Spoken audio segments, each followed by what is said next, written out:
When most of us think about Christianity, we envision a path of following Jesus, adhering to his teachings, emulating his virtues, and worshipping him as separate from ourselves. But what if Jesus never actually wanted followers? What if, instead, he was inviting us into a radical recognition that would transform the very foundation of our spiritual understanding? Have you ever wondered why, despite years of devout prayer and faithful practice, you still feel a profound distance between yourself and the divine? What if everything you've been taught about your relationship with God is based on a fundamental misunderstanding of Jesus' most revolutionary teaching? Has this ever happened to you? You find yourself in a moment of crisis, desperately praying for divine intervention, feeling like your words are merely echoing in an empty room. That sense of separation, that feeling of distance between you and God, isn't just uncomfortable. It's the very illusion Jesus came to dispel. The revolutionary truth hidden in plain sight throughout Scripture is that Jesus wasn't establishing a religion of followers, but awakening us to our inherent divinity. When he boldly proclaimed, "You are gods," in John 10:34, he wasn't speaking metaphorically or making some special claim only about himself. He was revealing the fundamental truth about your actual identity, a truth so profound that religious institutions have often obscured it because of its revolutionary implications. Most of us have been conditioned since childhood to approach our spiritual journey from a position of fundamental separation. We've been taught to view ourselves as somehow distant from the divine, like orphans pleading with a stranger for help or intervention. We beg, we plead, we bargain, all from this underlying assumption that we are somehow disconnected from the very source of life itself. But this is precisely what makes Jesus' approach so radically different. When you examine his words and actions closely, you notice something remarkable. Jesus never begged, he never pleaded. He spoke with the unwavering confidence of someone who fully understood his relationship with the divine source. This wasn't arrogance or spiritual pride.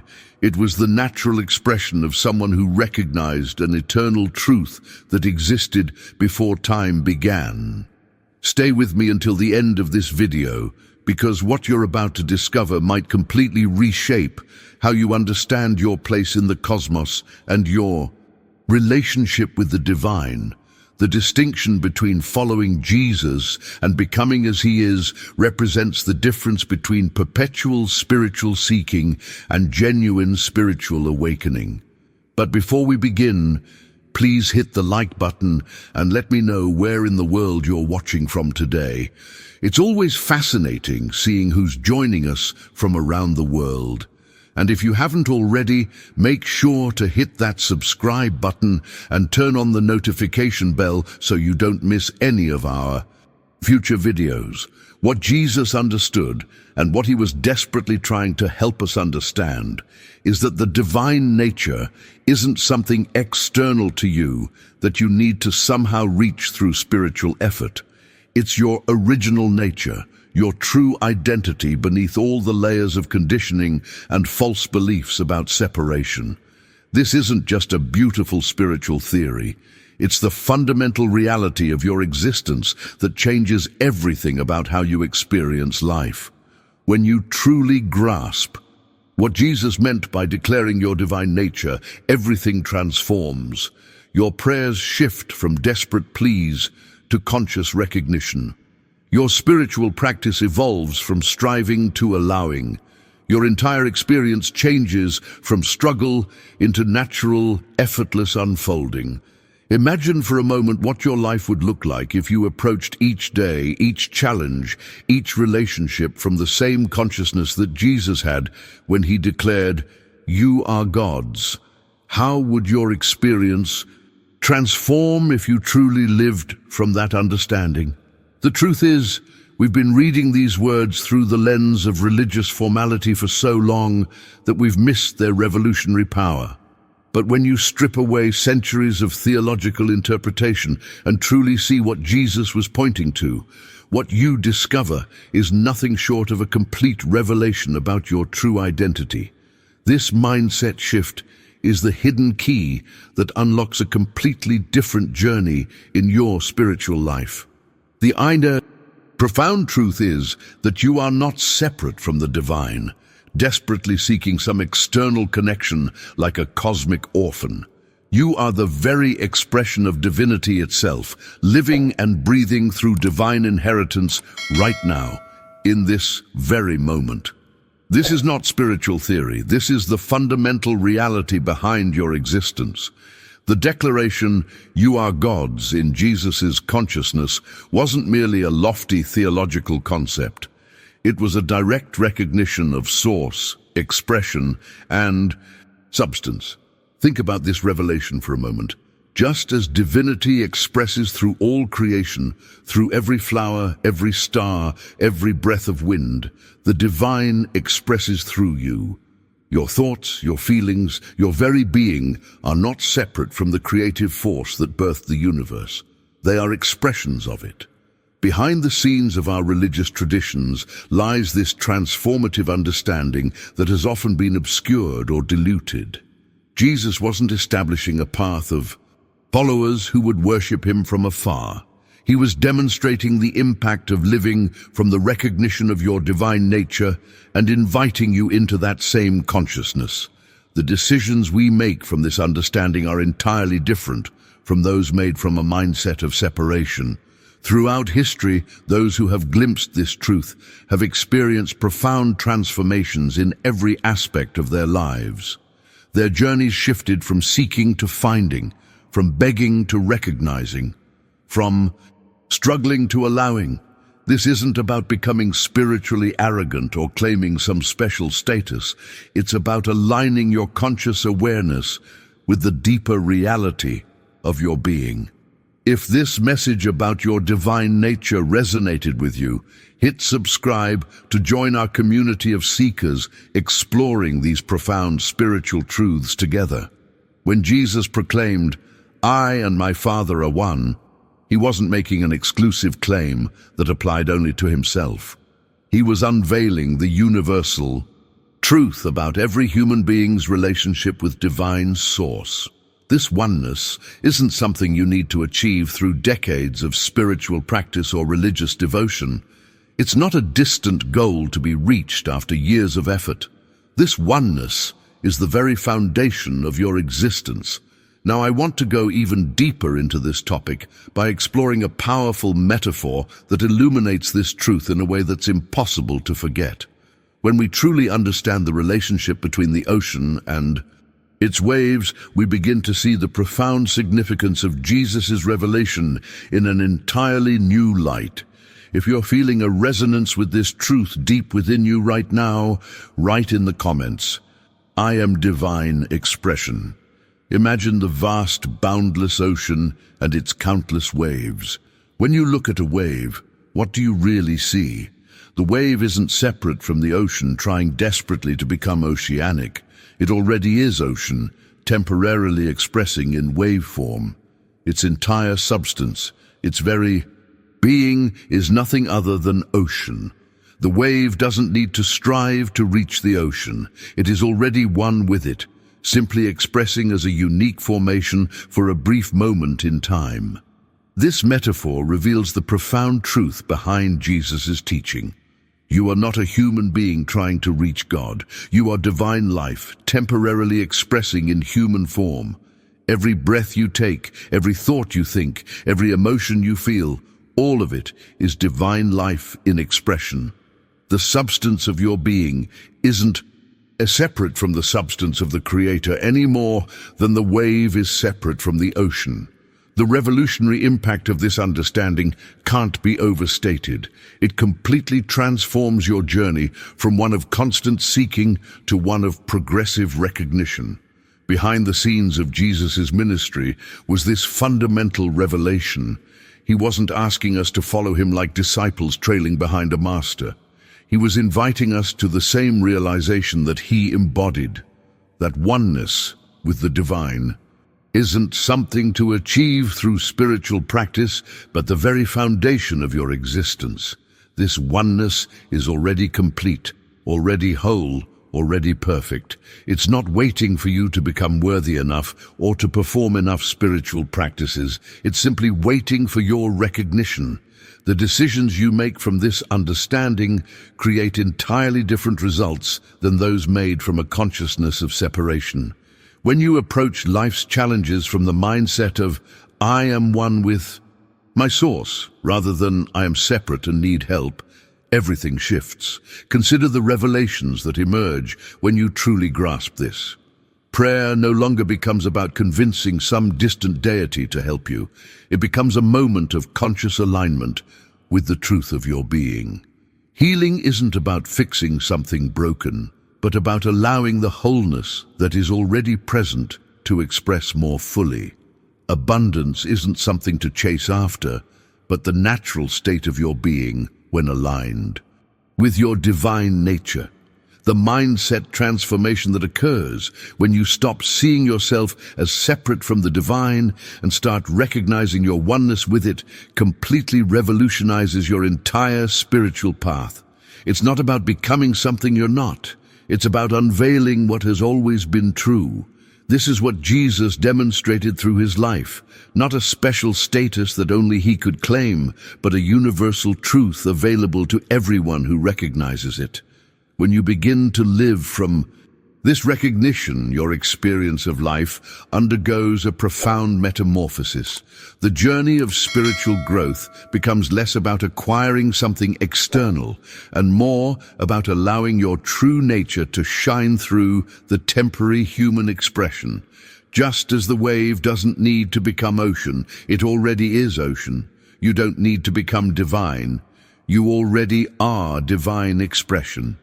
The hidden truth that Jesus was pointing to through his life and teachings wasn't that he alone was one with the Father, but that this oneness is the natural state of every being. His invitation wasn't worship me as separate and special, but recognize in yourself what I have recognized in myself.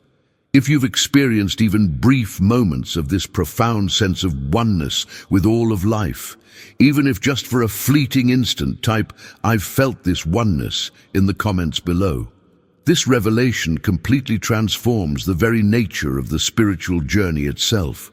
When you truly grasp what Jesus meant by, you are God's, something profound happens. Your entire approach to spirituality undergoes a revolutionary shift. Instead of being on an endless quest, seeking something outside yourself, some distant divine connection that always feels just beyond your reach, you begin recognizing what has always been present within you. Behind the scenes of this transformation is a complete recalibration of your spiritual mindset. Most traditions have taught us to view ourselves as spiritual seekers, always searching, always striving, forever reaching for some future state of enlightenment or divine connection. But Jesus wasn't establishing a religion of followers perpetually seeking. He was inviting us into a recognition of our shared divine nature, a recognition that dissolves the very need for external seeking. Joel Goldsmith, one of the great mystical teachers of the 20th century, revealed something profound about this understanding. He taught that grasping your divine nature dissolves the root cause of all human suffering, the belief in separation. Think about that revelation for a moment. The primary source of our pain, our anxiety, our sense of lack and limitation all stem from this single misperception that we are somehow separate from our divine source. When you begin living from the consciousness that the divine is your actual source and substance, not just poetically or metaphorically, but literally, everything changes. The journey of transformation isn't about becoming something you're not. It's about unveiling what has always been true beneath the layers of conditioning and false beliefs. This isn't merely philosophical theory. The impact of this shift in consciousness creates tangible changes in how you experience your daily life. Your sense of identity expands beyond the limited human personality to include the divine qualities that are your true inheritance and nature. The decisions you make from this place of understanding create entirely different results than those made from a consciousness of separation. Jesus' invitation to become as I am wasn't a call to worship him or to follow a set of religious practices. It was an invitation to freedom from suffering through the recognition of your true nature. He demonstrated what it looks like when a human being fully realizes their divine identity and lives from that realization. The journey he modeled wasn't about becoming something alien to your nature. It was about recognizing what has always been true. When this recognition takes root in your consciousness, you stop experiencing yourself as a separate entity desperately trying to connect with God. You begin to experience yourself as an individualized expression of that same divine life. The boundary between you and the divine begins to dissolve, and you experience a wholeness that has actually been present all along. If you've ever had moments where you suddenly felt a profound sense of connection with all of life, where the feeling of separation briefly dissolved and you experienced a glimpse of this oneness, type, I've glimpsed this truth in the comments. Now let's explore what happens when this profound understanding begins to reshape your daily spiritual practices, particularly in how you approach prayer. The practical power of this realization becomes crystal clear when you're facing life's inevitable challenges and difficulties. Consider the stark contrast in mindsets. A person who perceives divinity as distant and separate naturally prays from that mindset. Please God, help me with this problem. Their entire approach stems from a consciousness of separation, lack, and dependency on an external power. It's the prayer of someone who fundamentally sees themselves as cut off from the divine source, but someone who has awakened to the truth that Jesus revealed when he said, "You are gods," prays in an entirely different way. Their prayer isn't about begging an external deity for intervention. It's about recognizing what's already present. They acknowledge that divine wisdom isn't something distant they need to acquire or convince to help them. It's already present within as their true nature and inheritance. This revelation completely revolutionizes the prayer experience. Prayer evolves from a desperate plea to a powerful recognition. It becomes less about asking and more about acknowledging what already is. This mindset shift doesn't just change your words. It alters the entire energy and effectiveness of your spiritual connection. The hidden truth behind Jesus' healing ministry reveals this principle in action. When we examine how Jesus approached healing, we discover something remarkable. He never begged God to intervene from some distant heaven. He never pleaded for divine assistance as though it was separate from him. Instead, he simply acknowledged the divine presence right there in the situation. Jesus recognized a fundamental principle. Where divine presence is acknowledged, wholeness must naturally express. Where divinity flows unobstructed by beliefs in separation, the expression of that divinity is already complete by the very nature of the relationship itself. This wasn't miraculous in the way we typically think. It was the natural manifestation of spiritual law working through someone who fully understood his divine identity. Behind the scenes of every healing Jesus performed was this recognition of divine presence, not as something to be called down from heaven, but as the very substance and reality of the person standing before him. He saw beyond the appearance of disease or limitation to the divine reality that was always present, but obscured by human belief in separation. The transformative impact of this understanding in your own life cannot be overstated. When you approach challenges from this level of consciousness, recognizing the divine presence that is already there, rather than begging for help from afar, you align yourself with the same spiritual principle that Jesus demonstrated. This journey of revelation isn't about acquiring special powers or becoming superhuman. It's about removing the veils of misperception that have hidden your true nature from yourself. If you've ever experienced a moment where simply shifting your perception transformed a situation without any external change occurring, write "perception is everything" in the comments. This profound shift from seeing yourself as separate from the divine to recognizing your oneness with it completely revolutionizes your entire spiritual journey.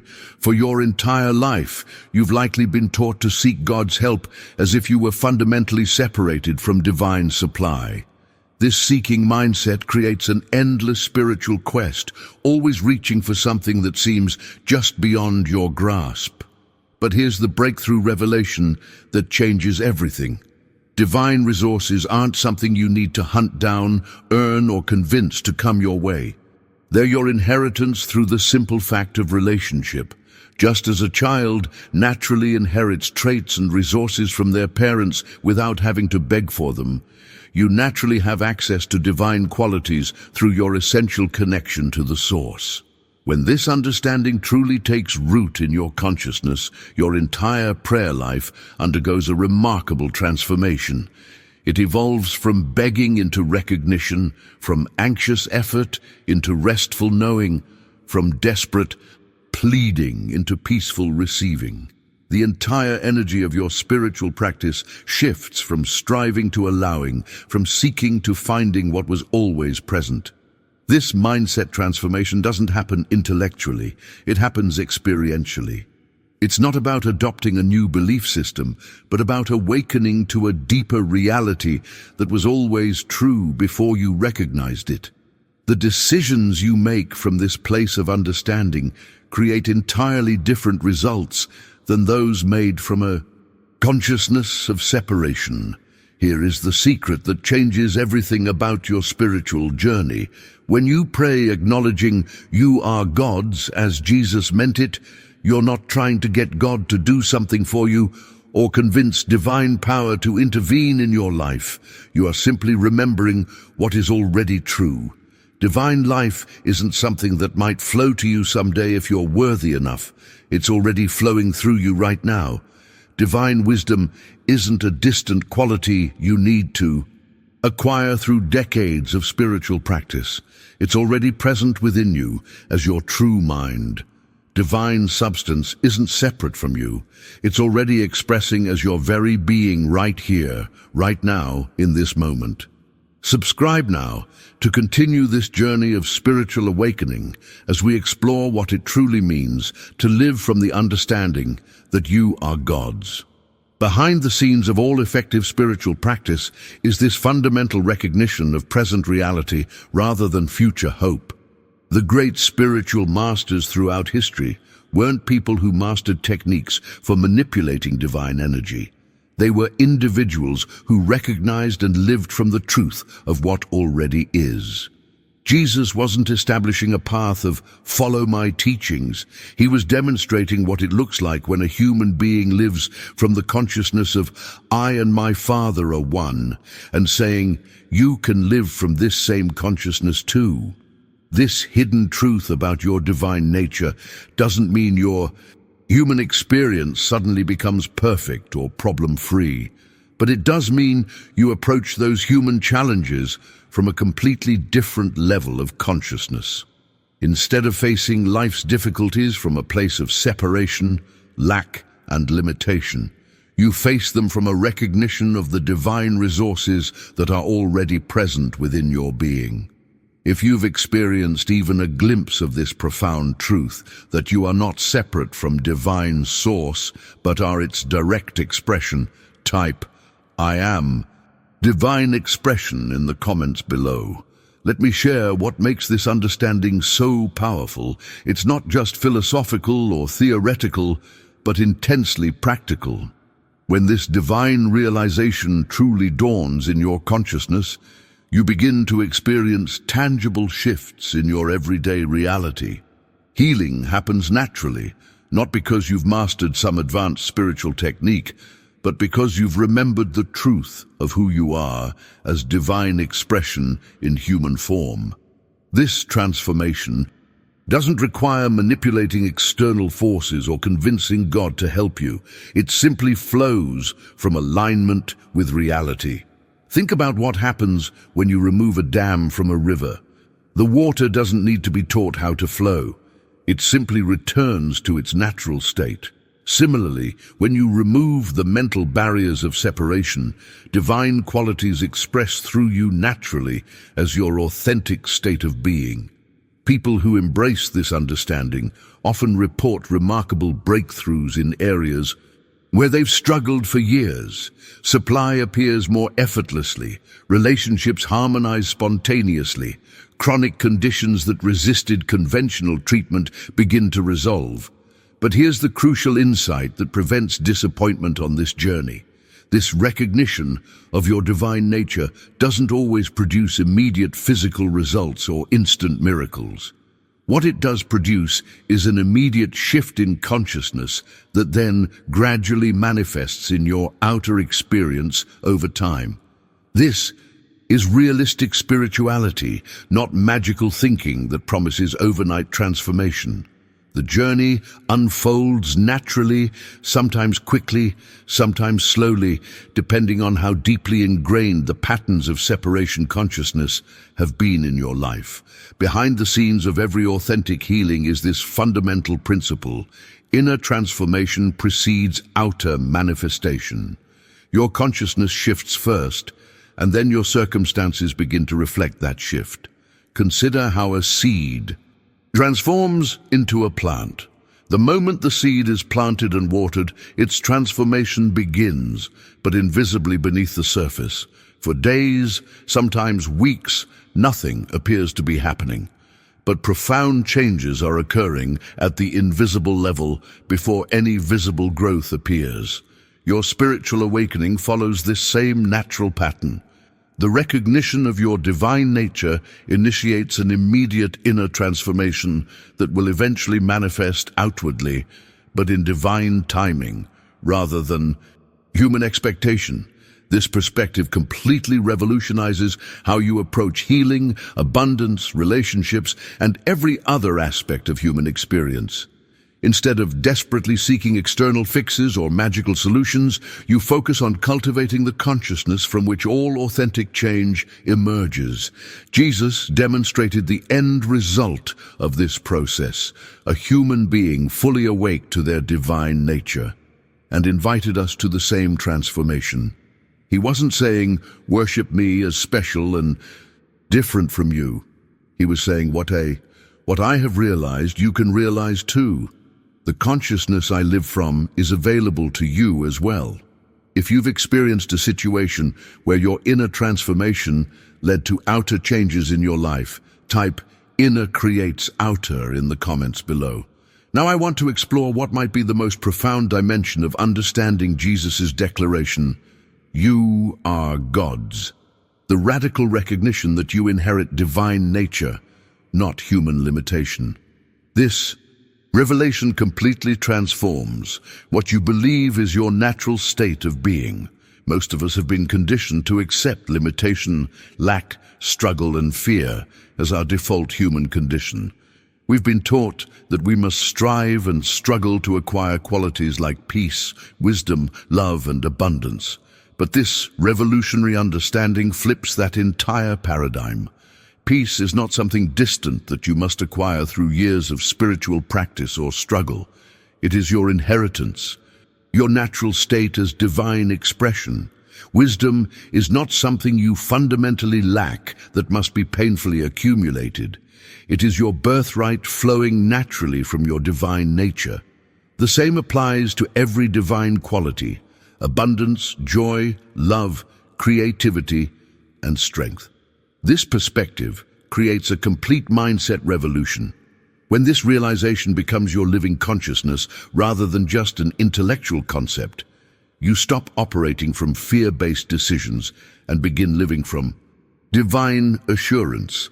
Your actions flow from a completely different source, not from the desperate need to get something you lack, but from the overflow of what you already possess in your divine nature. Behind the scenes of this transformation is a fundamental shift in identity. You no longer see yourself primarily as a limited human personality struggling to connect with divinity. Instead, you recognize yourself as divine expression, temporarily experiencing human form. This doesn't make you arrogant or separate you from humanity. It actually connects you more deeply with all life by recognizing the same divine presence expressing through everyone and everything. But this profound truth requires more than intellectual understanding. It needs to become your lived experience. That's where practical application becomes essential. Let me share a powerful practice that helps anchor this recognition in your daily consciousness. Begin by sitting quietly each morning for just 10-15 minutes before your day unfolds. This isn't complicated meditation requiring special techniques. It's simply quiet recognition. The revolutionary aspect is that you don't ask God for anything during this time. Instead, you simply acknowledge the truth. I am divine expression right now. My breath, my consciousness, my very being in this moment is divine life expressing. As thoughts of problems, concerns, or limitations naturally arise, don't fight them or try to suppress them. Instead, gently return to recognition. Divine presence is my true nature. Whatever appears as challenge or lack in my human experience, the divine reality of wholeness and abundance is present now as the truth of my being. Throughout your day, particularly in those moments when you feel yourself straining against circumstances or becoming anxious about situations, pause for just a moment. Take one conscious breath, then silently acknowledge this truth. Divine intelligence is operating in this situation right now. This simple practice creates a remarkable shift in your experience. You'll literally feel yourself releasing the weight of trying to control outcomes through limited human will alone. If you've tried positive thinking techniques without lasting results, comment below with recognition over affirmation to share how this approach feels different to you.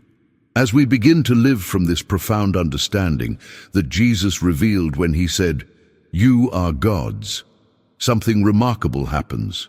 The spiritual journey that once felt like an uphill battle transforms into a natural unfolding of your divine nature. You begin to experience life not as a separate human entity struggling to connect with divinity, but as divine expression, temporarily having a human experience. This revelation doesn't make life perfect or problem-free, but it fundamentally changes how you experience those challenges. You approach them from a completely different level of consciousness, from recognition of wholeness, rather than from a sense of separation and lack. And this makes all the difference. I share these teachings because I've witnessed their transformative power both in my own life and in the lives of countless others who have embraced this understanding. If you found value in these insights and want to continue exploring these profound truths that liberate us from limitation and reveal our divine nature, consider becoming part of our community by subscribing. Each week, we dive deeper into these life-changing principles that Jesus actually taught, not to follow him, but to become as he was. If something within you resonated deeply with this message today, if you felt a recognition stir within you as we explored what Jesus truly meant by inviting us to become as he was, rather than merely follow him, I'd love to hear from you. Simply comment, "This message awakened something in me, so I know this found the right heart." And if you found value in today's exploration, that gentle tap on the like button helps others discover these transformative teachings who might be seeking exactly this understanding right now. There's a video right here that takes this understanding even deeper, exploring how to apply this divine recognition in healing work. Click and continue with me there as we uncover more of what it means to truly embody the consciousness that Jesus lived from, not as his followers, but as his equals in divine expression. At this very moment, something extraordinary is happening. You believe you are listening to words, but what if I told you that the same consciousness speaking these words is the very consciousness reading them? What if the I that speaks and the I that listens are not two but one? This is not poetry, this is not metaphor, this is the hidden power that Jesus revealed when he said, "I am the way, the truth, and the life." And until you discover what that I truly is, you will search for power, truth, and life where they can never be found in the world of effects, rather than in the invisible cause.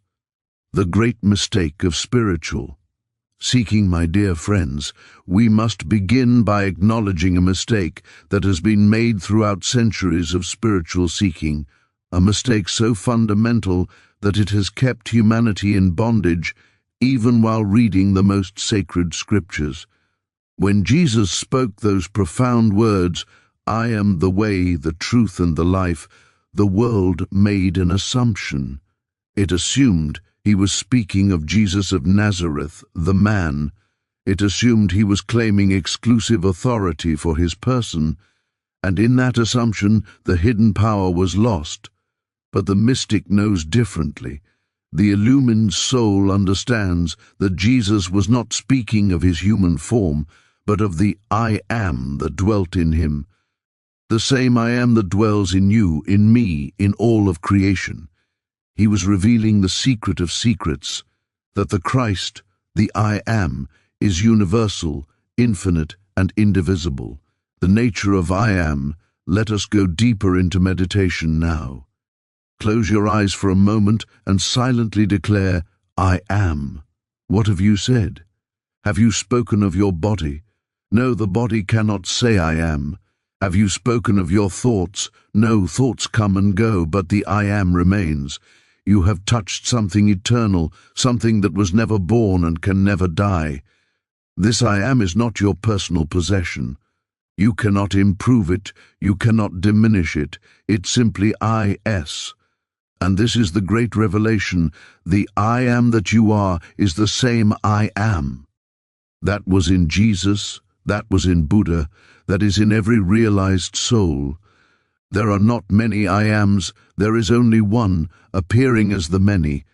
The I am is not personal possession, but universal presence. When we claim I am, we are not speaking of our limited human self, but touching the infinite consciousness that animates all life. When we utter those two simple words I am, we stand at the threshold of the greatest mystery and the most practical truth ever revealed to humanity. Yet how casually we speak them throughout our day. I am tired, I am worried, I am struggling. In each utterance, we unwittingly claim something that is either profoundly true or dangerously false, depending upon what we believe that I to be. The human tendency is to personalize everything. We say my consciousness, my understanding, my spiritual development, as though consciousness were something we possess, like a garment we can put on or take off. This is the fundamental error that keeps us in bondage. We believe that the I am is personal to us, that it is something we own, something that is ours exclusively, something that can be improved upon or diminished by our actions. But the mystic discovers something entirely different in the deep silence of meditation. When all thought subsides, when the chattering mind becomes still, when even the sense of personal self begins to dissolve, what remains? There remains a pure awareness, a consciousness that simply I says. This consciousness does not belong to you, you appear in it. It is not your possession, you are its expression. It is not limited to your body or your thoughts. It is infinite, eternal, and indivisible. Consider the sun and its rays. Can a single ray of sunlight say, "I have my own light, separate from the sun"? No, the ray is simply the sun expressing itself in that particular direction. Remove the sun, and the ray ceases to exist. The ray has no independent reality apart from the sun. In precisely the same way, you have no independent reality apart from the infinite I Am. What you call I is simply universal presence expressing itself as the form you call your life. This is not poetry or pleasant philosophy meant to comfort us. This is the actual nature of existence, and when we realize it, everything changes. The moment you stop believing that I Am is your personal possession and recognize it as universal presence, temporarily focused as you, the burden of personal responsibility for all things lifts. You are no longer required to be the creator, the sustainer, the healer, the supplier. Those are the functions of I Am, the infinite consciousness that is actually living your life. Think of how the ocean and a wave relate. The wave rises from the ocean, moves across its surface, and returns to the ocean. Does the wave have an existence separate from the ocean?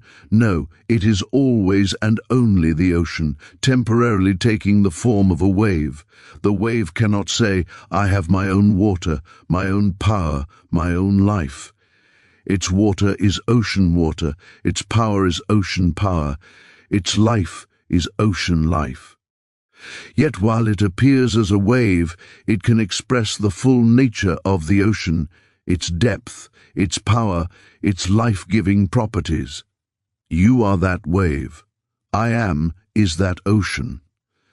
When Jesus declared, I am the way, the truth, and the life, he was not speaking as Jesus the wave, claiming superiority over other waves. He was speaking as one who had realized his wave nature was completely inseparable from the ocean nature. He had discovered that his I and the infinite I Am were not two things trying to become one, but one thing that had never been divided. This recognition transforms everything because suddenly you understand you are not a limited human being trying to reach an unlimited God. You are unlimited God appearing temporarily as a human being. The power you seek is not something you must acquire or develop. It is the very substance of your being, waiting only to be recognized and allowed to flow freely through your transparency. Truth is not intellectual belief but lived experience. The way, truth, and life are not concepts to be studied but spiritual realities to be realized in the silence of our being. Throughout the centuries, humanity has accumulated vast libraries of spiritual knowledge. We have scriptures, commentaries, interpretations, doctrines, and theological frameworks attempting to capture truth in words and concepts.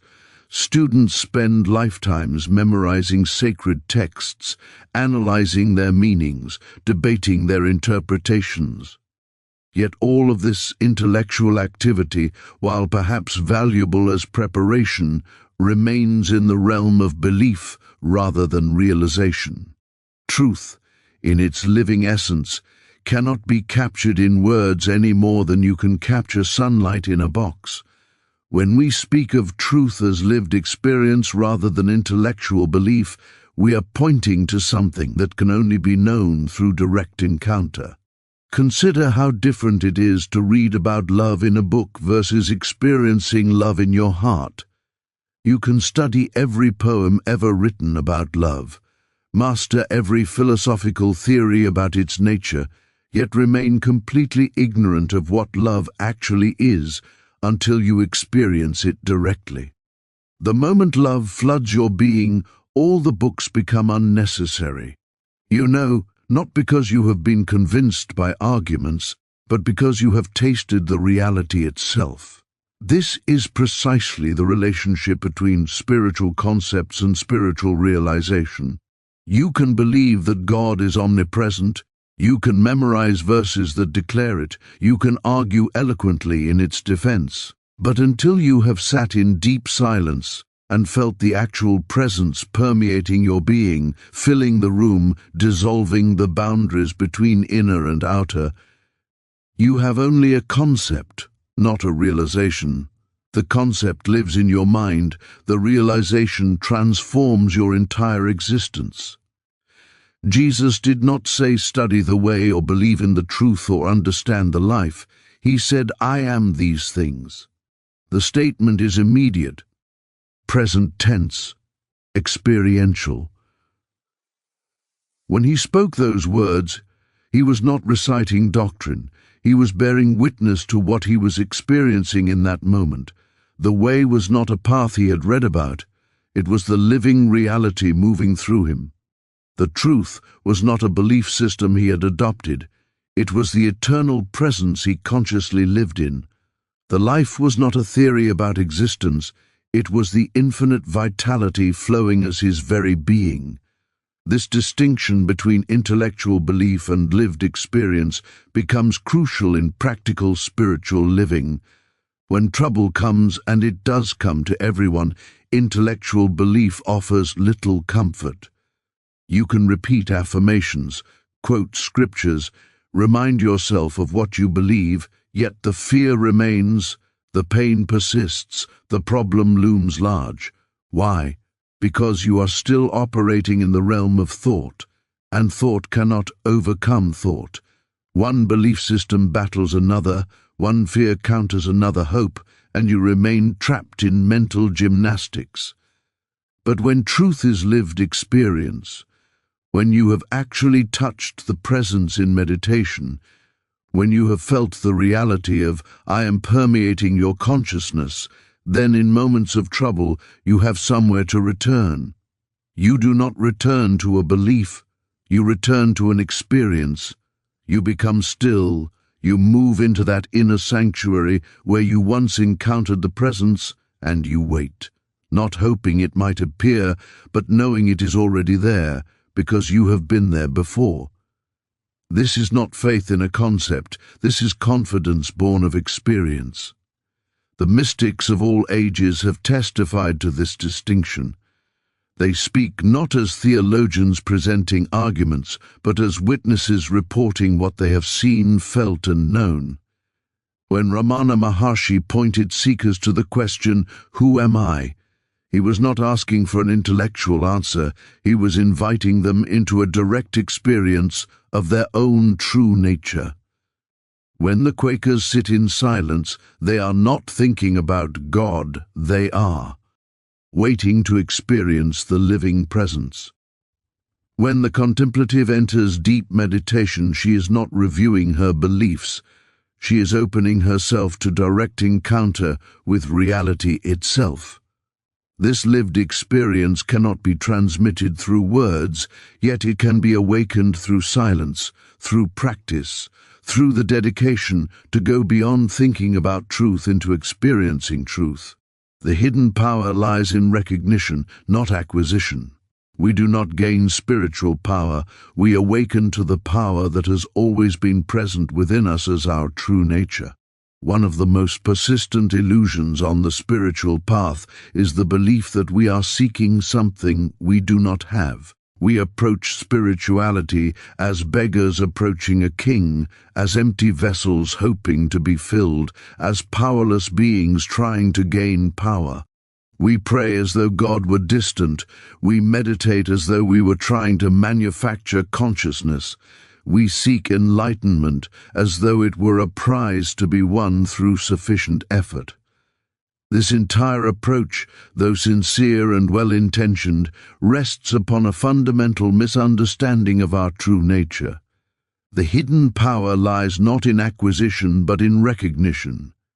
You do not need to gain spiritual power because you already are spiritual power expressing itself in human form. You do not need to find God because God is the very consciousness with which you are searching. You do not need to become enlightened because your true nature has never been in darkness.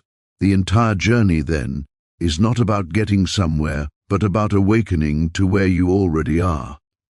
Imagine a prince raised by peasants, unaware of his royal heritage. He lives in poverty, struggles for survival, and dreams of one day becoming wealthy and important. Then one day a messenger arrives with proof of his true identity. In that moment of recognition, does the prince acquire royalty? No, he was royal all along. The recognition does not create his status, it simply reveals what has always been true. All that changes is his awareness of who he truly is. Yet this change in awareness transforms everything about how he lives. This is your situation exactly. You are not a powerless human being who might, through great effort and good fortune, someday acquire spiritual power. You are spiritual power itself, temporarily wearing the costume of human limitation, having forgotten your true identity. The power is not waiting somewhere in the future, contingent upon your worthiness or your effort. It is present now, in this very moment, as the consciousness reading these words, as the life beating your heart, as the intelligence organizing every cell in your body without your conscious direction. Why then do we not experience this power? Not because it is absent, but because we are looking in the wrong direction. We are seeking in the outer world what can only be found through inner recognition. We are trying to acquire through doing what can only be revealed through being. It is as though we were standing in bright sunlight, eyes closed, complaining about the darkness and praying for light to appear. The light is already present, we need only open our eyes. This recognition happens not through mental effort, but through a shift in awareness, through what might be called spiritual awakening or conscious realization. In meditation, when the mind becomes still and the constant chatter of thought subsides, there comes a moment, sometimes fleeting, sometimes sustained, when you simply know. You know not as an intellectual conclusion, but as a direct experience that the presence you have been seeking is the very presence you are. The power you have been praying for is the power that enables you to pray. The life you have been trying to find is the life that has been living you all along. This recognition, once experienced, can never be completely forgotten. Even when you return to ordinary consciousness, even when you again become caught up in the dramas and struggles of human existence, somewhere deep within you remember. You remember that beneath all appearance of limitation, beneath all sense of separation, there is an infinite power that is your true nature. And with each return to this recognition in meditation, with each moment of conscious awareness that I am is present here and now, this recognition deepens, stabilizes, and begins to transform your entire experience of life. The shift from seeking to recognizing is the shift from effort to grace, from struggle to surrender, from becoming to being. It marks the end of the spiritual search and the beginning of spiritual living. Claude is AI and can make mistakes. Please double-check responses. One of the most persistent illusions on the spiritual path is the belief that we are seeking something we do not have. We approach spirituality as beggars approaching a king, as empty vessels hoping to be filled, as powerless beings trying to gain power. We pray as though God were distant. We meditate as though we were trying to manufacture consciousness. We seek enlightenment as though it were a prize to be won through sufficient effort. This entire approach, though sincere and well-intentioned, rests upon a fundamental misunderstanding of our true nature. The hidden power lies not in acquisition but in recognition. You do not need to gain spiritual power because you already are spiritual power expressing itself in human form. You do not need to find God because God is the very consciousness with which you are searching. You do not need to become enlightened because your true nature has never been in darkness. The entire journey, then, is not about getting somewhere but about awakening to where you already are. Imagine a prince raised by peasants, unaware of his royal heritage. He lives in poverty, struggles for survival, and dreams of one day becoming wealthy and important. Then, One day a messenger arrives with proof of his true identity. In that moment of recognition, does the prince acquire royalty? No, he was royal all along. The recognition does not create his status, it simply reveals what has always been true. All that changes is his awareness of who he truly is, yet this change in awareness transforms everything about how he lives. This is your situation exactly. You are not a powerless human being who might, through great effort and good fortune, someday acquire spiritual power. You are spiritual power itself, temporarily wearing the costume of human limitation, having forgotten your true identity. The power is not waiting somewhere in the future, contingent upon your worthiness or your effort. It is present now, in this very moment, as the consciousness reading these words, as the life beating your heart, as the intelligence organizing every cell in your body without your conscious direction. Why then do we not experience this power? Not because it is absent, but because we are looking in the wrong direction. We are seeking in the outer world what can only be found through inner recognition.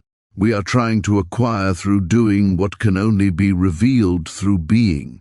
It is as though we were standing in bright sunlight, eyes closed, complaining about the darkness and praying for light to appear. The light is already present. We need only open our eyes. This recognition happens not through mental effort, but through a shift in awareness, through what might be called spiritual awakening or conscious realization. In meditation, when the mind becomes still and the constant chatter of thought subsides, there comes a moment, sometimes fleeting, sometimes sustained, when you simply know. You know not as an intellectual conclusion, but as a direct experience that the presence you have been seeking is the very presence you are. The power you have been praying for is the power that enables you to pray. The life you have been trying to find is the life that has been living you all along. This recognition, once experienced, can never be completely forgotten. Even when you return to ordinary consciousness, even when you again become caught up in the dramas and struggles of human existence, somewhere deep within you remember. You remember that beneath all appearance of limitation, beneath all sense of separation, there is an infinite power that is your true nature. And with each return to this recognition in meditation, with each moment of conscious awareness that I am is present here and now, this recognition deepens, stabilizes, and begins to transform your entire experience of life. The shift from seeking to recognizing is the shift from effort to grace, from struggle to surrender, from becoming to being. It marks the end of the spiritual search and the beginning of spiritual living. Separation is the only illusion we must transcend. When we understand there is no you and God, but only one infinite I am expressing, we discover the hidden power. If we were to identify the single illusion that causes all human suffering, all sense of lack, all experience of fear and limitation, it would be this: the belief in separation. This is not merely one illusion among many, it is the root illusion from which all others spring. When we believe ourselves to be separate from God, separate from each other, separate from the infinite source of all good, we condemn ourselves to a life of struggle, seeking, and inevitable disappointment. Yet this separation, which seems so real and so absolute, has no actual existence. It is the grand illusion, the cosmic misunderstanding, the veil that must be lifted before the hidden power can be revealed. Consider how completely this illusion dominates human experience. We speak of my life and God's life as though there were two lives. We pray to God as though God was somewhere else, listening from a distance. We seek guidance as though wisdom were external to us.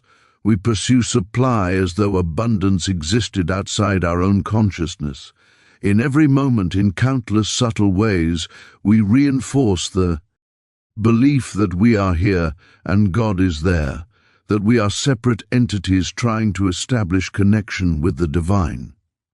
But what if this entire framework is false? What if there has never been even one moment of actual separation? What if what we call you and what we call God are not two things at all, but simply two names for the one infinite consciousness expressing itself in apparently individual forms? This is not pantheism, which says everything is God. This is the mystical realization that there is only God, appearing as everything, and that your individual sense of I is simply the infinite I am experiencing itself from one particular focal point. When Jesus declared I and the Father are one, he was not describing a special achievement unique to himself. He was revealing the actual nature of all existence. He had awakened from the dream of separation into the recognition of unity.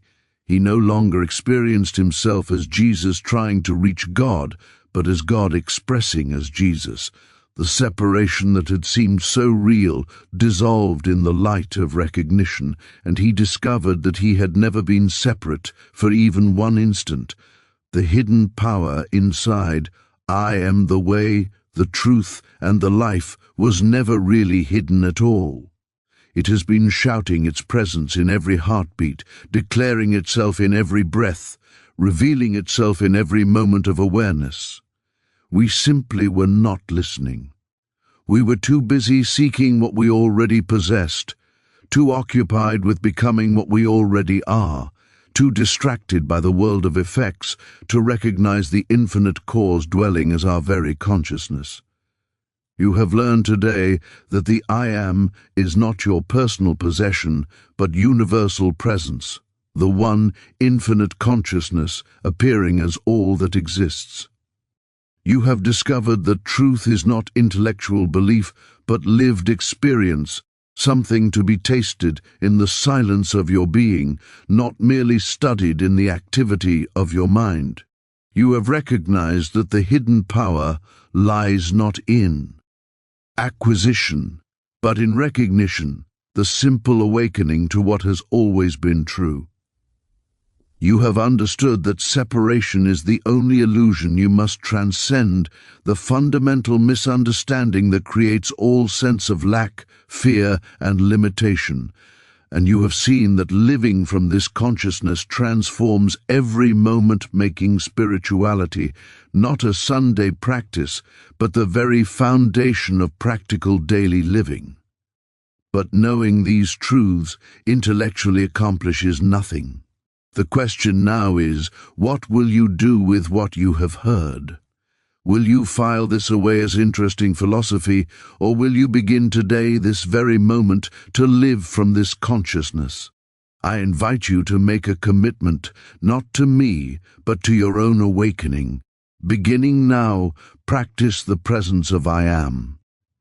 When you wake in the morning, before your feet touch the floor, pause and recognize, I Am is awake in me as me. As you go about your day, when challenges arise, when decisions must be made, when fear whispers its lies, stop and remember, I Am is the only power and presence here. Do not make this a burden, another spiritual task to accomplish. Make it a homecoming, a return to your true nature, a resting in what already is. You are not trying to become spiritual, you are recognizing the spirituality that has never left you. You are not trying to gain power, you are awakening to the power that is already living your life. And here is what I promise you, not as hope or speculation, but as testimony from one who has walked this path. As you live from this consciousness, as you make I Am your dwelling place rather than the shifting sands of human opinion and circumstance, you will discover a peace that the world cannot give and cannot take away. You will find the doors open before you without struggle, that supply flows to you without anxiety, that wisdom speaks through you without effort, that healing manifests around you without technique. This is not because you have become special or earned divine favor. It is simply because you have stopped blocking the natural flow of infinite good with the belief in separation and limitation. You have stepped aside from your own imagined self and allowed I am to live as you, to think as you, to act as you, to be you. Remember, you are not a human being having occasional spiritual experiences. You are infinite spirit having a temporary human experience. You are not a wave trying to reach the ocean. You are the ocean appearing as a wave. You are not a ray of light seeking the sun. You are the sun expressing itself as a ray. Jesus revealed this truth 2,000 years ago. The mystics of every tradition have confirmed it throughout the ages. And now it has been presented to you, not as ancient history, but as present reality. The same I am that spoke through Jesus speaks through you. The same truth that illumined the Buddha illumines your consciousness. The same life that animated all the saints and sages is the life beating your heart in this very moment. Do not wait for a more convenient time to begin living from this truth. Do not postpone your awakening until you feel more worthy or more prepared. The time is now. This moment is your moment. This breath is your opportunity. Go forth from this place not as you came, as a seeker looking for truth, but as truth itself made manifest in human form. Go forth not trying to demonstrate God, but allowing God to demonstrate as you. Go forth not hoping for the kingdom of heaven to come, but knowing it is already established within you as your true nature. And whenever you forget, and you will forget, for the habit of human thinking is strong, simply pause, breathe, and remember, I am is the way. Not tomorrow, not when conditions improve, not when you become more spiritual. Now, here, always. In deepest silence, with profound reverence, I am is present where you are, not as something separate from you, but as the very consciousness with which you understand these words. That which you seek, you already are. That which you hope to become, you have always been. That which you long to experience is experiencing itself as you in this eternal now. Be still and know. The hidden power is no longer hidden. It stands revealed as your own true self. Amen. And so it is.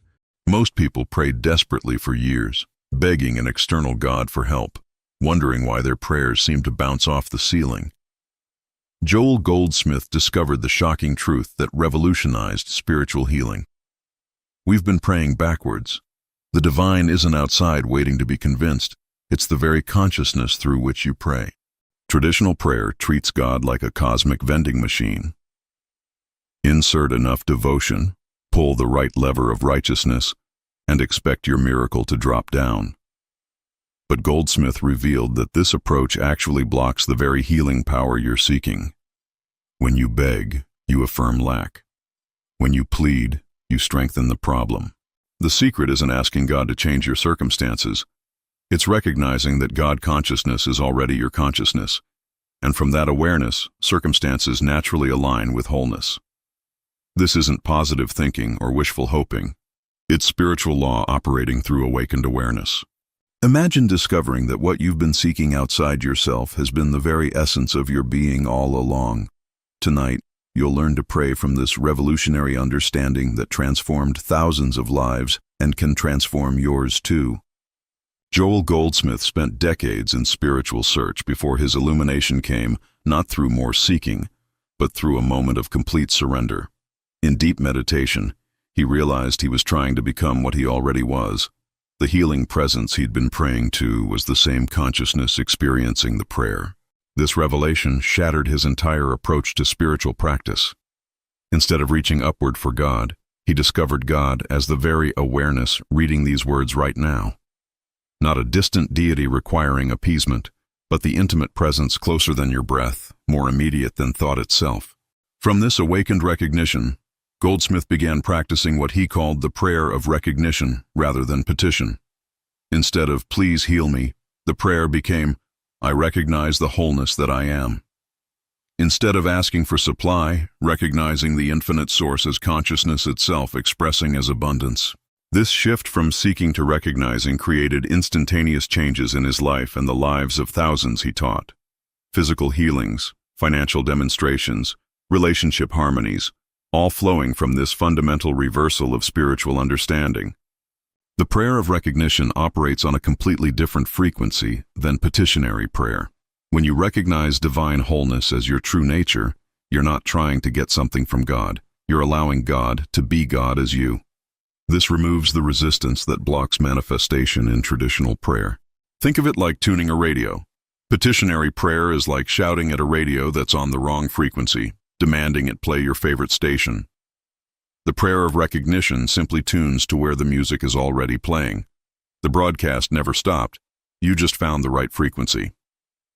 Goldsmith taught that every seeming problem exists only in the realm of appearances, like shadows cast by objects blocking light. When you recognize the light of consciousness, shadows automatically disappear. You don't fight the shadow. You simply turn on the light and reveal what was always true. This isn't about convincing yourself that problems don't exist. It's about recognizing the divine reality that exists regardless of appearances, then watching appearances align with that recognition. Truth doesn't overcome error. It reveals error as having no real existence. Here's the exact technique Goldsmith used that you can begin practicing tonight. Sit quietly and instead of presenting your problem to God, recognize, divine consciousness is my consciousness now. Feel this not as a hope or belief, but as recognition of what's already true in this moment. When thoughts of the problem arise, don't fight them or deny them. Simply return to recognition. Perfect wholeness is expressing as my life now. You're not trying to create wholeness. You're recognizing the wholeness that can never be absent from consciousness, which is what you are. Practice this for even 5 minutes daily, and you'll notice something remarkable. The desperate energy of needing things to change dissolves into peaceful recognition of what's eternally perfect. From this inner shift, outer circumstances begin reflecting the harmony you've recognized within. This isn't magic or mysticism, it's spiritual law. Consciousness appears as experience, and as you recognize divine consciousness as your consciousness, your experience naturally reflects that divinity. Tonight, you begin praying from the answer rather than from the problem. Sarah had prayed for her marriage for 3 years using every technique she knew. Petitions, bargaining, even attempting to visualize her husband changing. Their relationship continued deteriorating until she discovered Goldsmith's approach, and everything shifted within weeks, not through changing him, but through her recognition. Instead of praying, "Please fix my marriage," Sarah began recognizing, divine love is expressing as this relationship now. She stopped seeing her husband as someone who needed to change and started seeing him through the eyes of recognition, as divine consciousness appearing as her beloved partner. The transformation was remarkable. Without any outer action or conversation about their problems, her husband began responding differently. The critical voice softened. The emotional distance closed. Intimacy returned naturally as Sarah maintained her recognition of their divine unity despite temporary appearances. This wasn't about denial or pretending problems didn't exist. Sarah still addressed practical matters when necessary, but she approached everything from recognition of wholeness rather than from fear of lack. Her prayer had shifted from trying to fix what seemed broken to recognizing what was never broken. Michael's business was failing after 20 years of success. Traditional prayers for financial rescue felt hollow and desperate. When he learned Goldsmith's method, he stopped asking for money and began recognizing divine abundance as consciousness itself, expressing through his business activities and relationships. Rather than seeing his challenges as evidence of divine absence, Michael recognized them as appearances in consciousness that had no power to limit infinite supply. He maintained recognition of abundance, even while taking practical steps like restructuring and reaching out to new clients. Within 2 months, unexpected opportunities emerged. A former competitor offered a partnership. Clients who had disappeared returned with larger projects. New revenue streams opened naturally. But Michael understood these weren't rewards for better praying. They were the natural expression of consciousness recognized as abundance. The business recovery taught Michael something profound about spiritual law. Divine supply isn't something consciousness provides. It's what consciousness is. When you recognize your consciousness as divine consciousness, supply appears as naturally as light appears when you flip a switch. Linda had suffered chronic pain for 5 years. Medical treatments provided temporary relief, but the pain always returned. Through Goldsmith's teaching, she learned to recognize divine wholeness as her true being, independent of the body's testimony. This wasn't denial of pain, but recognition of perfect life as consciousness. Each time pain arose, instead of fighting it or submitting to it, Linda returned to recognition. Perfect wholeness is my true nature now. She discovered that consciousness itself is never in pain. Only the body identified with limitation experiences discomfort. Gradually, the pain began losing its grip, not through force or positive thinking, but through consistent recognition of her divine nature. As her identity shifted from someone with chronic pain to consciousness expressing as perfect wholeness, the body began reflecting this inner recognition. 6 months later, Linda was completely pain-free, but more importantly, she had discovered her true identity as consciousness itself. Physical healing was simply the natural reflection of spiritual recognition. She had learned to pray not for healing, but from the wholeness that she recognized as her eternal truth. These transformation stories share one common thread: the shift from seeking divine intervention to recognizing divine presence as consciousness itself. Each person stopped trying to get something from God and began allowing God to be God as them. This recognition created space for natural healing and harmony. The prayer of recognition works because it aligns with spiritual law rather than fighting against it. Consciousness appears as experience, and when you recognize divine consciousness as your consciousness, experience naturally reflects that recognition. This isn't hope or faith, it's understanding operating as demonstration. Tonight you can begin this revolutionary approach. Choose any situation that seems challenging, and instead of asking for change, recognize divine perfection as the truth of that situation now. Feel this recognition not as belief, but as the awareness that you are. Let this recognition be your prayer. Or, if these transformation stories inspire you, like this video to help others find these teachings, subscribe for more Joel Goldsmith wisdom, and comment. What healing journey resonated most with you? Beyond the basic prayer of recognition, Goldsmith taught complementary practices that deepen this spiritual understanding. The technique of listening takes you even further into the recognition of divine consciousness as your natural awareness. This isn't listening for voices or messages, but listening as consciousness itself. Sit quietly after your recognition practice and simply listen. Not for something to happen, but listen as the awareness in which all experience appears. In this listening, you discover the profound silence that underlies all activity, the eternal stillness that is consciousness aware of itself. This listening dissolves the sense of being a person having spiritual experiences and reveals the truth that you are consciousness itself in which all experiences arise and pass away. Problems exist only in the realm of experience, but you are the aware presence in which they appear. From this listening, solutions emerge naturally, not as mental answers, but as the spontaneous knowing that arises from consciousness itself. You don't receive guidance.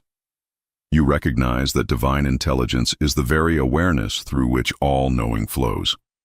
This transforms decision-making from struggle to natural unfoldment. Another powerful complement to recognition is what Goldsmith called being a transparency. This means becoming so identified with consciousness itself that your personal will dissolves into divine will. You're no longer trying to make things happen through spiritual practice. You become the space through which divine action flows. Being a transparency doesn't mean becoming passive or inactive. It means acting from recognition rather than from personal desire or fear.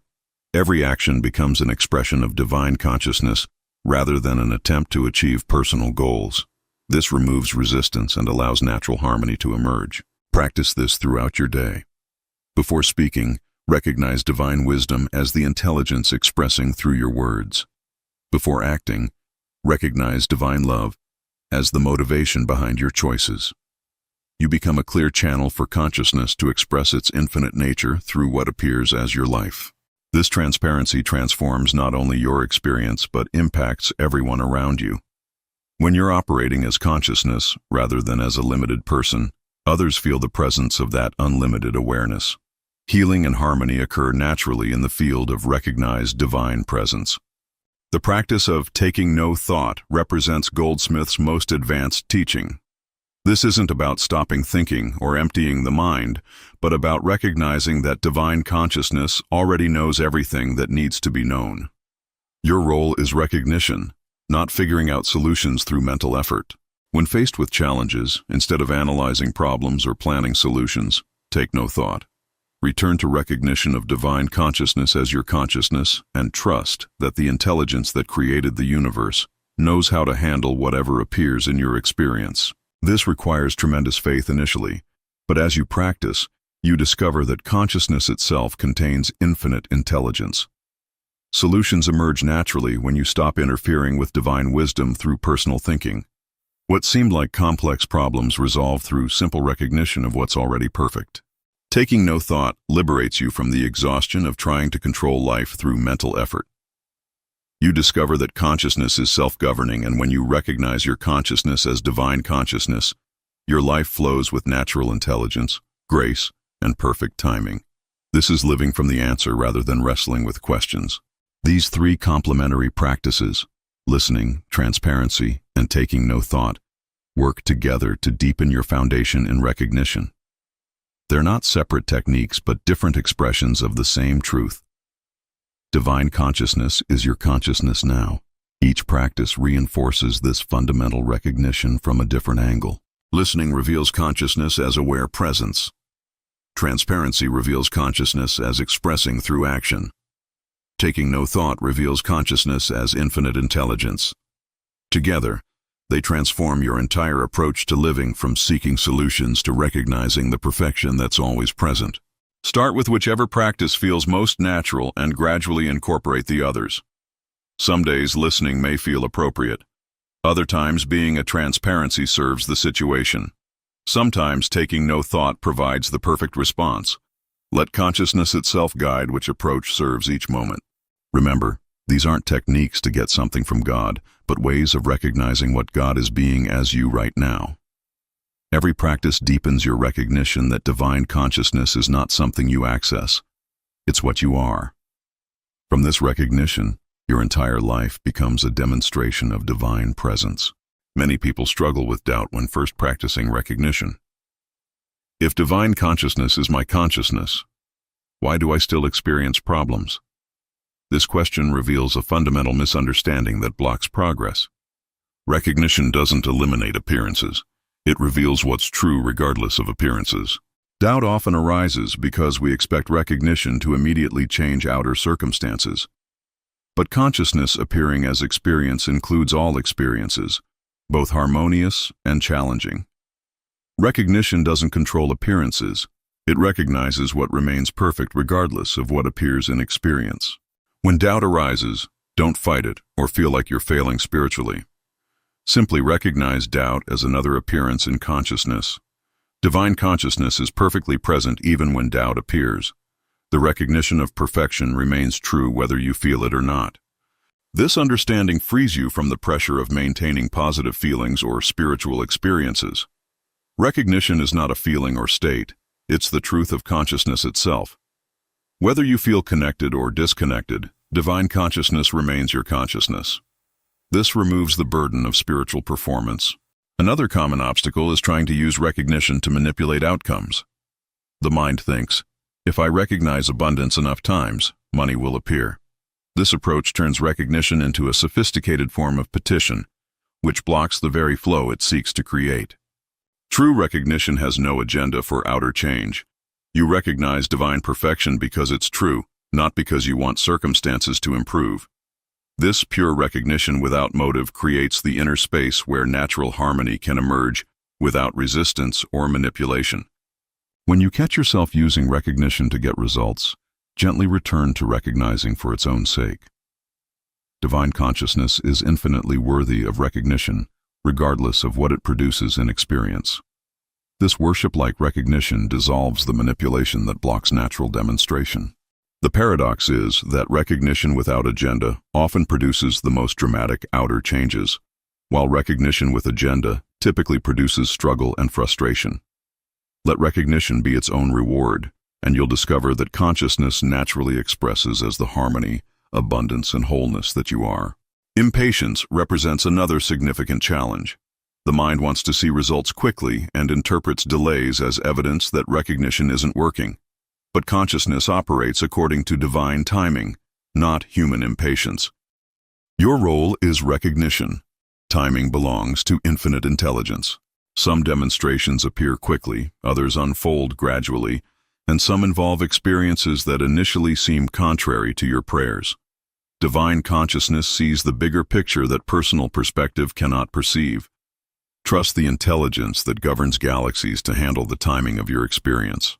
Impatience often masks a subtle lack of faith in the perfection of what's unfolding.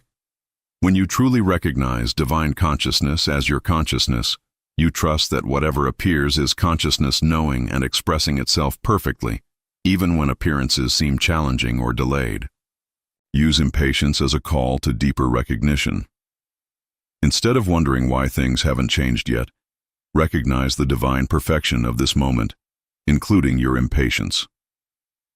This transforms waiting from frustration into recognition, and recognition creates the inner space where natural timing can unfold without resistance.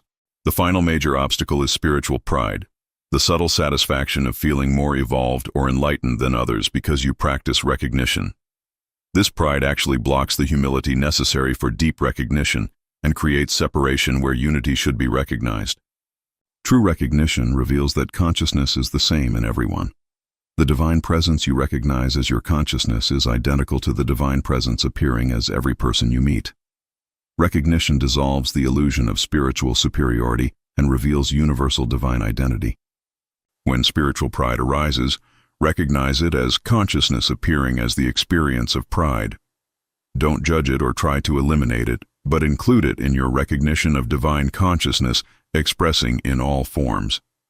This dissolves pride naturally and returns you to authentic recognition. These obstacles, doubt, manipulation, impatience, and pride, are natural parts of the spiritual journey. They're not evidence of failure, but opportunities for deeper recognition. Each challenge invites you to recognize divine perfection even in imperfect appearances, which deepens your understanding of consciousness itself. If these challenge-breaking techniques speak to your heart, like to support this content, subscribe for advanced spiritual practices, and comment.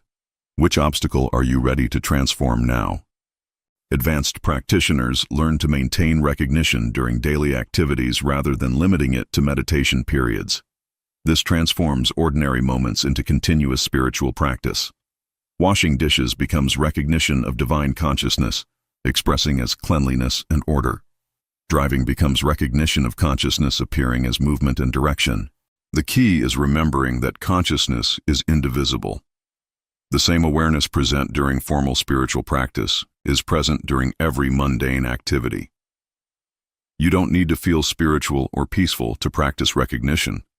Consciousness remains perfect regardless of the activity or emotion appearing within it.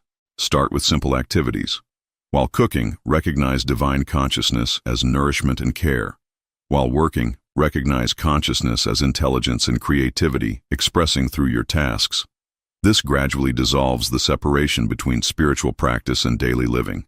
As recognition becomes natural during routine activities, you'll discover that your entire life becomes a meditation. Every moment offers the opportunity to recognize divine consciousness expressing itself as whatever appears. This transforms living from a secular experience to a continuous spiritual practice. Relationship challenges provide powerful opportunities for advanced recognition practice. Instead of seeing others as separate people who need to change, recognize divine consciousness as the true identity of everyone you encounter. This doesn't deny personality differences but recognizes the underlying unity. When someone triggers anger or frustration, instead of reacting from personality, Recognize divine consciousness appearing as both your experience and their expression. This doesn't mean accepting harmful behavior, but responding from recognition rather than from personal reaction. Practice seeing through appearances to divine reality. The difficult boss is consciousness appearing as authority. The challenging spouse is consciousness appearing as intimate relationship. The annoying neighbor is consciousness appearing as community. This recognition transforms relationships from personality conflicts to spiritual opportunities. Advanced practitioners discover that as they consistently recognize divine consciousness in others, others naturally begin expressing more harmoniously. Not because you've manipulated them, but because recognition creates a field of consciousness in which harmony is the natural expression. Your recognition of their divinity calls forth their divinity. Financial challenges offer another arena for advanced recognition practice.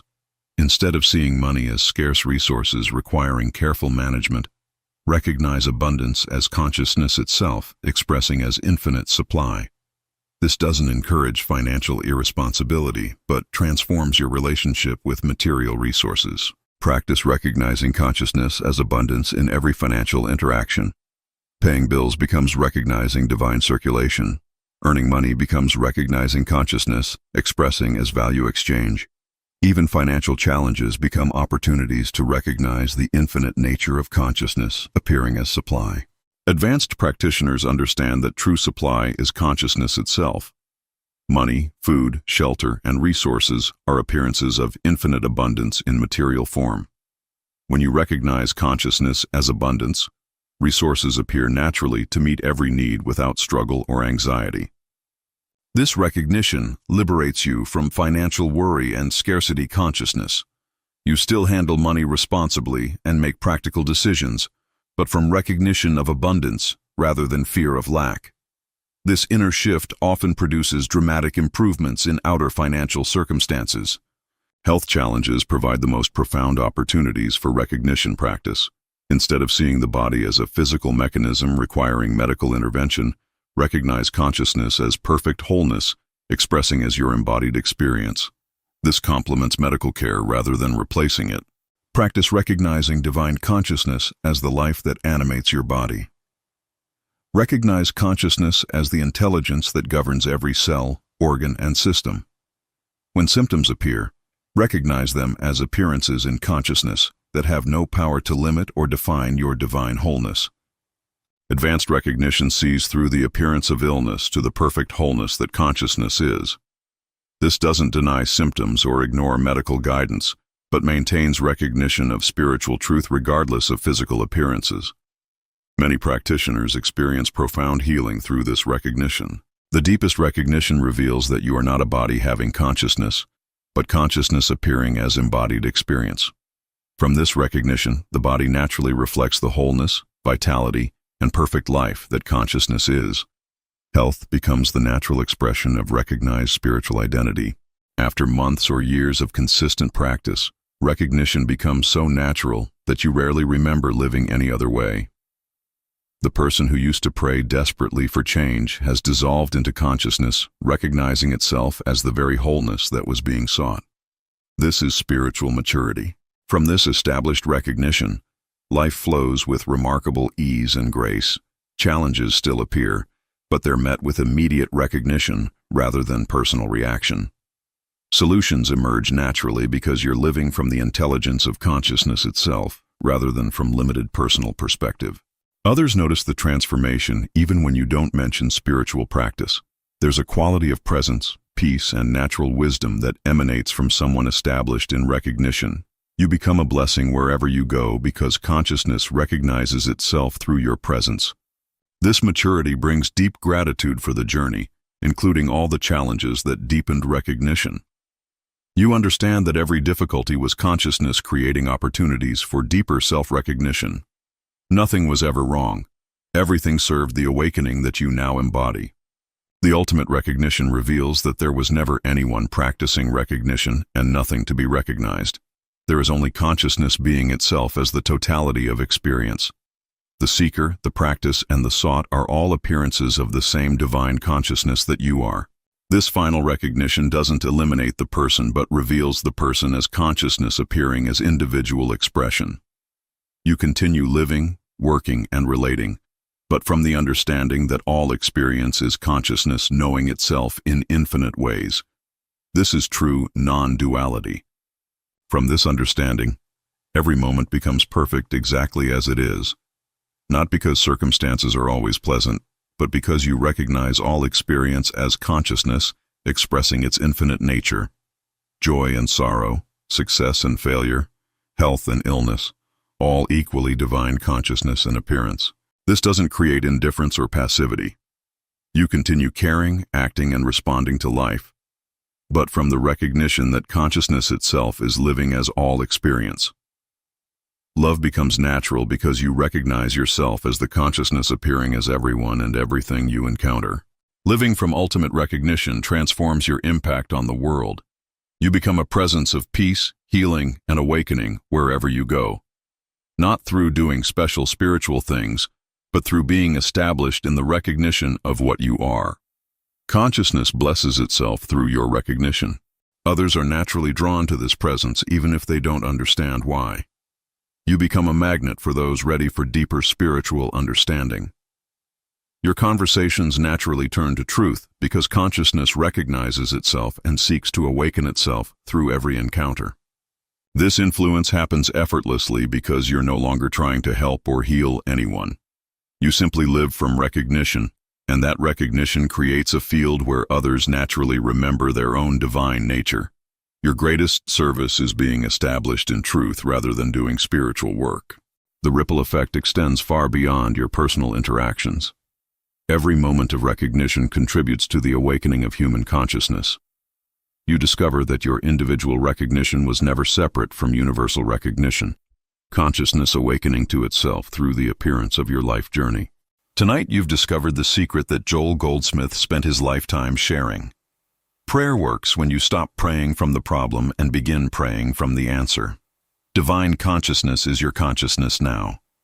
This isn't a hope or belief. It's the recognition that transforms everything. You now understand why most prayers never get answered.